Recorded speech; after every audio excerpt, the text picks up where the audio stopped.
They called it the Burkett Farm, a quiet stretch of land deep in the hills of Kentucky. But beneath its golden fields lay graves that no one dared to count. Travelers vanished, slaves were never seen again, and by winter, the soil turned red when it rained. In 1798, whispers began of a family who feasted where others prayed, who buried secrets beneath the roots. And one night, that farm began to burn from the inside out. I still remember the sound of the wind that night, how it scraped against the window like a begging hand. I was 14 when Master Burkett bought me, one boy among a dozen others chained behind a wagon that smelled of blood and whiskey. They said Kentucky soil was rich, but it was fed by more than rain. The Burketts made sure of that. The master was a broad man with eyes too calm for the things he did. His wife, Martha, was colder than frost, her smile thin as a blade. They ran their plantation like a church of suffering. Every meal, every prayer, every Sunday hymn was followed by screams carried across the fields.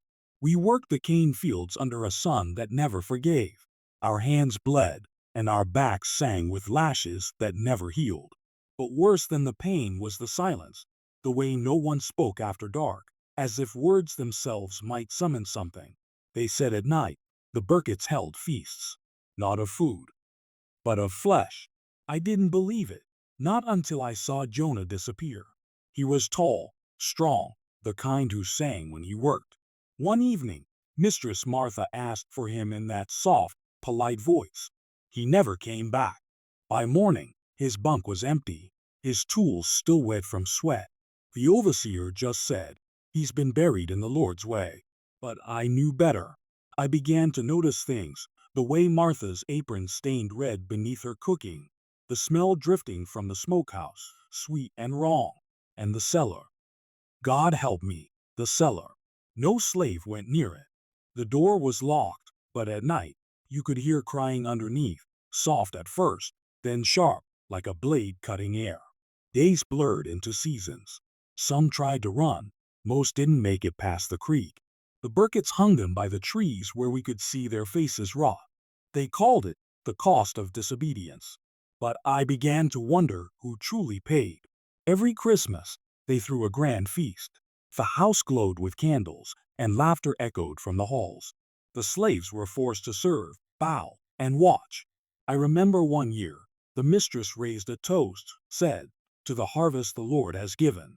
Behind her, on the long dining table, I saw a ring, Jonah's ring, gleaming on a plate beside roasted meat. That was when I stopped believing in mercy. From then on, I worked in silence, but listened closely. I learned when the overseer drank too much, when the locks were left undone, when the cellar door creaked open at dusk.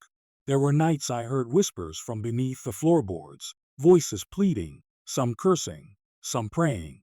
I began to write names in the dirt with a stick, names of those who vanished. Jonah, Ruth, Caleb. Names no one would remember once their bones turned to dust under the fields. And every time I wrote, I swore to them, I will not die here. Sometimes I thought of the river, wide and dark, just beyond the ridge. I dreamed of crossing it, of breathing air that wasn't soaked in blood. But dreams were dangerous on the Burkett farm. The master could sense them, like a hound smells fear. One night, he came to the quarters. His shadow filled the doorway.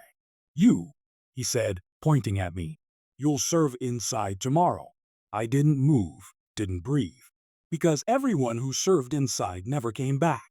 That was the night I decided, if I entered that house, I would never leave empty-handed. But what I saw inside the Burkett home was far worse than death itself. The house smelled of iron and smoke when I stepped inside, a smell that clung to the lungs like rust. The walls were lined with portraits, smiling faces, painted in soft light, none of them real anymore. The Burkett's ancestors stared down from their gilded frames as if warning me that no one left this house clean. Mistress Martha met me at the door, her voice dripping like honey over poison. "You'll serve in the kitchen," she said, "and mind your eyes. Some things aren't meant to be seen." But I saw everything. The kitchen was warm, too warm. Pots boiled with thick red broth that hissed when stirred. Martha's daughters, Clara and June, helped her cook. They were young, with pale hair and laughter that sounded too sharp for their age. When they giggled, it made my blood crawl. There were jars along the shelves, dozens of them, pickled things, but none that grew in any field I'd ever known. I tried to keep my eyes low. I served their plates, polished the silver, poured their wine. But every clink of the glass, every bite they took, I could feel the ghost screaming beneath the floorboards. The Burkett's laughter covered everything. That night, the master told a story. He said a thief once tried to steal from his land, that God punished him for it, turning him into good meat. Martha laughed softly. I caught her eyes, and she smiled at me, slow, knowing. When the feast was done, I was told to clean the cellar. The overseer handed me a lantern. "Don't look too close," he said with a grin. "Some things down there still move." The door creaked open. The air changed. It wasn't just dark, it was alive. I stepped down the stairs, one slow breath at a time, until the lantern light touched the ground. I wish it hadn't. Bones! Hundreds of them, piled in corners, nailed to beams, hanging from hooks like trophies. The smell was unbearable, a mix of rot, ash, and fear. Chains clattered somewhere deeper in the dark. And then, a whisper, a voice, weak, trembling. "Who's there?" it said. I turned, lantern shaking in my hand, and saw him, or what was left of him. Skin pale, wrists raw from iron cuffs, eyes so wide they barely looked human anymore. He was still alive. Barely. "They feed the ground," he gasped. "They say it keeps the farm alive." His hand grabbed mine, freezing cold. "Burn it," he whispered.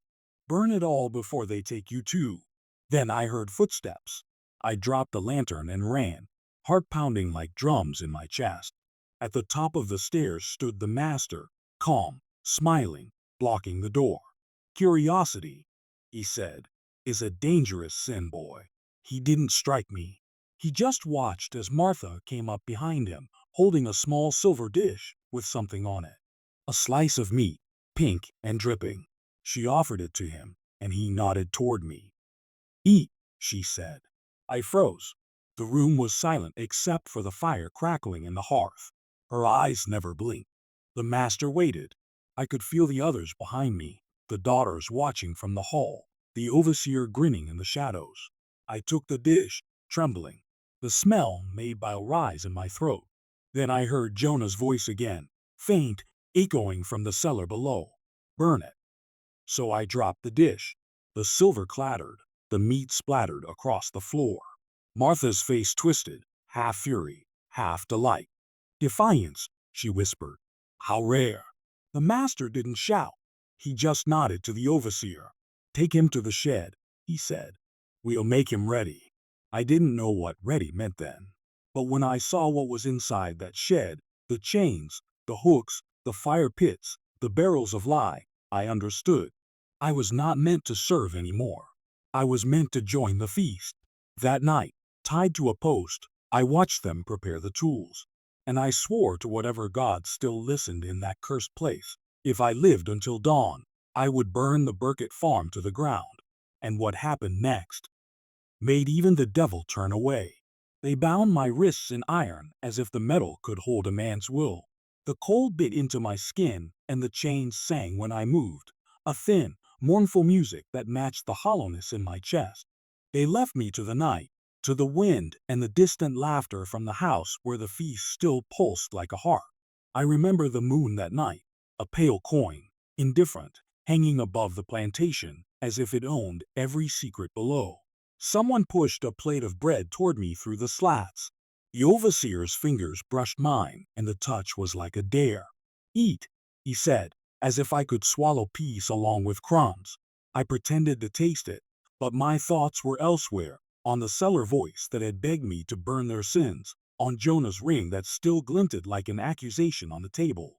When the world narrowed to the sound of my own breath, a whisper passed through the slave quarters. "A plan. Spit, danger, and small mercies." Old Ruth, who had watched her children taken year after year, had a secret smile. She had been moving things quietly for months, a needle hidden in straw, a length of rope softened with oil, a shard of glass from a broken bottle. She said she'd been saving revenge like others saved seed for spring. "We do this at night," she said, voice as dry as corn husks. "When the house drinks deep, when the master is heavy with wine, we strike like shadows." I thought of the cellar man's hollow eyes and the hooks that hung like sinful rosaries. I thought of Martha's daughters twirling knives in their hands for sport. And even as fear crawled up my spine, something else took root, the slow, terrible bloom of revenge. Not for glory, but so the night would remember us and not the Burketts. We planned small cruelties first. Poison in the wine, a bitter herb Ruth knew from the marshes that would not kill, but would make the body so weak it could be moved, so the stories could begin. A fire started in a shed where the master kept his papers, to burn the records bound to show dominion.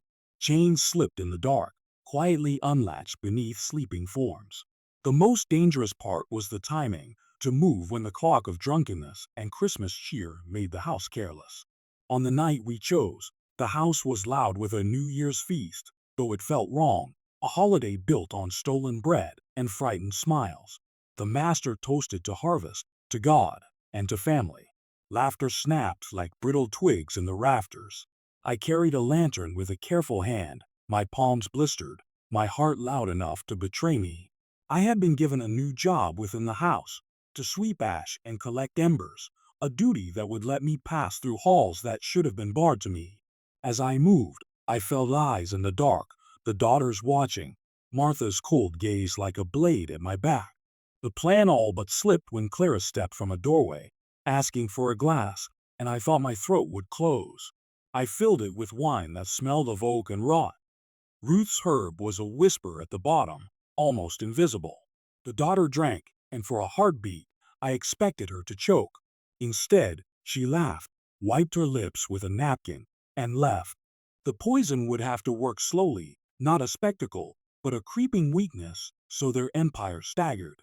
Then the signal came, a muffled shout from outside, followed by the sudden clatter of a lantern. Some foolish guest had stumbled into the outbuildings. That was our chance. The rope was fed through the shadows. The glass shard cut the rough hemp silently. Chains that had held others were pried from their fastenings by hands that had once only nodded for hauling sacks. I remember thinking how easy the metal had been to the ones who knew where the bolts were hidden. The same hands that planted corn could free a man. We moved toward the cellar like ghosts, our lanterns dimmed, feet softened by straw. I could hear the master's voice above us, toasting to heaven as his hell was about to be exposed.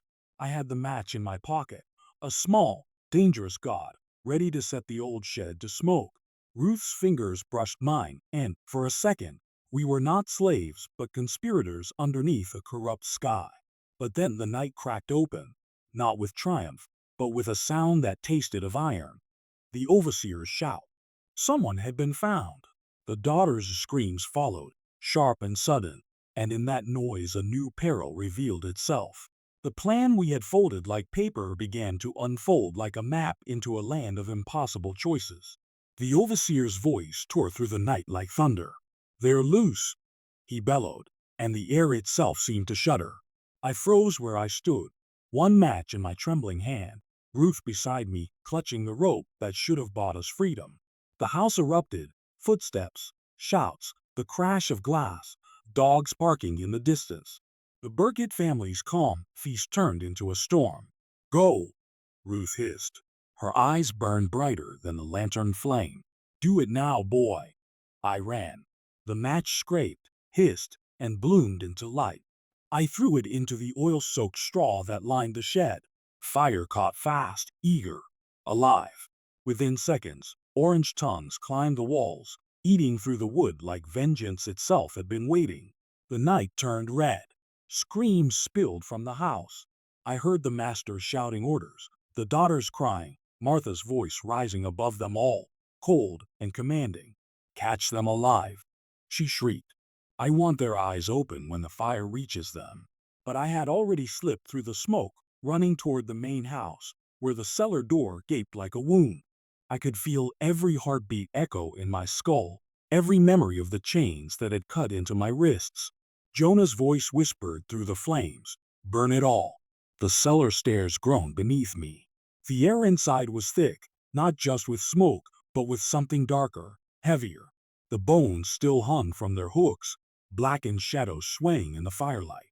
And then I saw them, the others we had freed, hollow-eyed men and women, crawling, stumbling, clutching each other like the newly born. "Get out," I told them. "Get out while you can." But the cellar wasn't done with me. There, at the far wall, I found a trapdoor I'd never seen before. I pulled it open, and a wave of stench hit me. Old blood, rot, something chemical and sweet. Inside was what they called the preserve room. Rows of barrels, jars, and sacks filled with things that once had names. I saw the master's handwriting scrawled across labels, specimens, harvest, feast. That was the moment I stopped being afraid. I grabbed the nearest lantern, shattered it against the wall, and let the fire take what it wanted. The flames found the liquor first, roaring up the shelves, spreading like judgment. Wood cracked, jars burst, and the entire cellar began to groan as if the house itself felt its sins being peeled open. I staggered up the stairs into a world painted in red. The curtains were burning, portraits melting, and the Burketts running in madness through their own inferno. The master saw me, his face slick with sweat, his coat half burned. "You!" he roared, pulling a pistol from his belt. "You did this!" He fired. The bullet missed my head by an inch, splintering the wall behind me. I lunged forward with a broken poker from the hearth, swinging with all the strength misery had built inside me. The blow landed on his shoulder. He fell back, howling, his gun clattering across the floor. Martha came next, her hair wild, her dress aflame at the hem.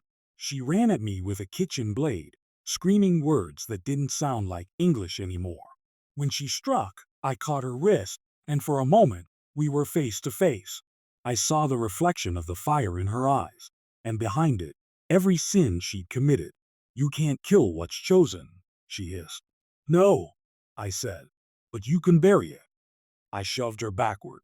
She fell into the dining table, the same table where they had feasted on us, and the table collapsed under her weight.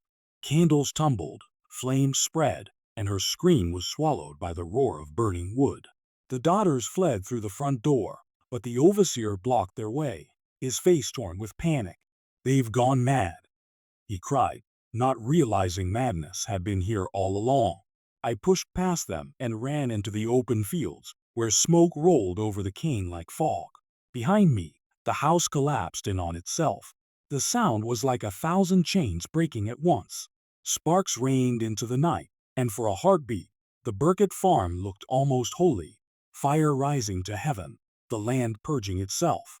But then I saw it, the master crawling from the wreckage, burned and broken, dragging himself through the dirt toward me. "Please," he rasped, voice barely human. "Don't leave me." I knelt beside him, staring into the face of the man who'd stolen everything. "I'm not leaving," I whispered. "I'm watching." Then the fire reached him, and the wind carried his last breath away. The Burkett Farm burned until dawn, and when the sun rose over Kentucky, there was nothing left but ash and bones. But as I stood among the ruins, I realized something that chilled me to the marrow. The land was still whispering. The soil itself was hungry, and what it whispered carried the Burkett's name. By the time the sun broke through the haze, the world was nothing but ash and silence. The Burkett house lay in a smoldering heap, its white pillars blackened to bone, the roof bowed like the spine of a dying beast. Smoke still rose from the earth, and the smell, my God, the smell, clung to my skin as if it wanted to drag me back into the fire. The others were gone. Some had escaped into the woods before dawn. Others lay still in the fields, their chains melted into their flesh. The fire hadn't spared the innocent, it never does. But standing there, barefoot in the wet grass, I realized something had changed. The air no longer hummed with the Burkett's laughter. The land had gone quiet, as though holding its breath. I walked back toward what had been the cellar. Beneath the charred floorboards, the ground still steamed. I could hear faint popping sounds, bones cracking in the heat. And somewhere under it all, that whisper again, softer now, fading like a hymn carried off by wind. For the first time, I wasn't afraid. Ruth found me near the creek, her dress torn, her hair streaked with soot. She didn't speak, only took my hand, and we walked. The river was wide, its surface reflecting the fire's glow like a ribbon of molten gold. We didn't look back. To look back would have meant giving the dead another chance to claim us. We crossed where the current bent slow, using driftwood and prayer to keep our footing. Every step felt like shedding a life I never wanted. On the far side, the forest swallowed us whole. For days, we walked beneath trees so thick the sky was only a rumor. The birds stayed silent. Even the wind didn't dare move. It was as if the world itself had stopped to see whether we'd live or die. We found a small settlement miles away, a place where no one knew our names. The people there didn't ask questions. They just gave us water, bread, and a place to rest. But rest didn't come easy. Every time I closed my eyes, I saw the Burkett's faces glowing in the flames, saw the master crawling toward me, his voice melting into the fire. Weeks passed. The skin on my wrists healed, but the marks never left. They were part of me now, like the memory of the chain's song at night. Ruth began tending gardens, planting small rows of beans and corn as if trying to rewrite what farm meant. I helped build fences and chopped wood, pretending that sweat and splinters were a fair trade for peace. But peace doesn't stay. It lingers, then slips away when you stop paying attention. One night, as I sat by the fire sharpening a blade, I caught a sound on the wind, faint but real, the rattling of chains. It came from the woods, deep and far. Ruth heard it too. Her face went pale, eyes wide with old terror. "It's just the wind," I told her. But she shook her head. No wind ever learned to sing like that. For days after, animals vanished from the pens. The river near our cabin turned dark for a moment, like ink had spilled upstream. And then one morning, I found prints in the mud, bare feet, too small to be mine, leading toward the trees. I followed them. The trail wound through thickets until it reached a clearing where the sunlight couldn't touch. There, in the center, stood a single iron hook, half buried in the ground. Around it, the earth looked freshly turned, as if something had clawed its way out. I fell to my knees. I wanted to believe it was just the past catching up, my mind making ghosts where there were none. But then I heard it again, a whisper that wasn't a voice, a breath that wasn't wind. "Still hungry," it said. The fire may have consumed the Burketts, but the land had tasted too much blood to forget. Some curses don't end in flame. They simply wait for the next soul to walk their soil. I left that clearing and never went back. Ruth and I packed what little we had and moved north, chasing the promise of freedom that never felt real enough to touch. But some nights, when the sky burns red before a storm, I can still smell the Burkett Farm on the air. Iron, smoke, and sorrow. The earth remembers. And I think, sometimes, it still wants more years have passed since the fire devoured the Burkett Farm, yet time has never learned how to bury the past. I've grown old in body, but my mind still wakes in the dark hours, smelling smoke that isn't there, hearing voices that should have turned to dust long ago. Sometimes, when the night wind comes from the south, I swear it carries the faintest scent of burnt sugarcane and blood. The land remembers its stories, even when the living pretend they've forgotten. I built a small cabin on a ridge far from any road. Ruth stayed with me for many seasons. We tilled the earth, raised crops, and told ourselves we were free. But freedom is a fragile thing. You can hold it in your hands, feel its warmth, yet one whisper from the past can make it crumble. Ruth died with her eyes open, staring toward the horizon where Kentucky lay, the direction of the Burkett Farm. When I closed her eyelids, I could still feel her fingers gripping mine, as if even death couldn't loosen the hold of that place. After she was gone, I spent my days alone, speaking to no one, writing what I could remember. The world calls it history, but it isn't history to me. It's a wound that never learned to scar. The names of those we lost come to me in the dark: Jonah, Ruth, Caleb, Clara, June, even the Burketts themselves. Their names are ghosts that circle my thoughts like crows over a battlefield. Once, a traveler came to my door, said he was a reporter from the city, collecting tales of old plantations. He'd heard rumors of a farm of horrors that burned one winter long ago, leaving no bodies to bury. I listened to him speak, his words full of wonder and disbelief. When he asked if I knew anything about it, I smiled, not from joy, but from the bitter humor of memory. That farm, I told him, never burned down. He frowned, confused. But the records lie, I said. The land doesn't. He left soon after, his curiosity dulled by my silence. But that night, I dreamed again. I was standing in the cane fields, the moon above me like a pale wound. The ground beneath my feet pulsed, alive, restless, and from the soil rose shapes, half smoke, half bone. They moved without sound, faces hidden by ash. One reached toward me, hand blackened and cracked, and when it touched my chest, I felt a heartbeat that wasn't my own. When I woke, there was dirt beneath my nails. Since then, I've stopped sleeping.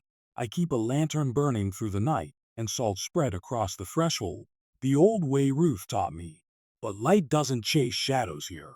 It only reminds them where I am. I've heard that new settlers have come to the hills, men eager to build, to turn black soil into profit. They don't know what lies beneath. They call the land fertile, rich, blessed by God. I almost laugh when I hear it. If they dig deep enough, they'll find bones turned to powder, chains melted into the roots. They'll call it good iron, not knowing it once sang with pain.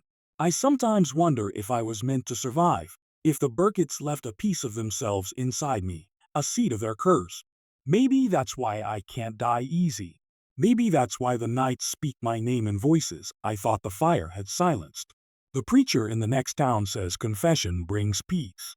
But peace never came to that farm, and it won't come to me. Some sins don't need forgiveness. They need witnesses. So I keep telling the story, not for the living, but for the earth that still trembles beneath it. If you ever travel through Kentucky and find a field where nothing grows, where even the birds refuse to sing, listen closely. When the wind moves through the grass, you might hear chains rattling under the soil. Don't stay. Don't linger. Because the land hungers for voices, and it remembers the sound of mine. And when the night burns red again, like it did that winter in 1798, you'll know the Burkett Farm is breathing once more.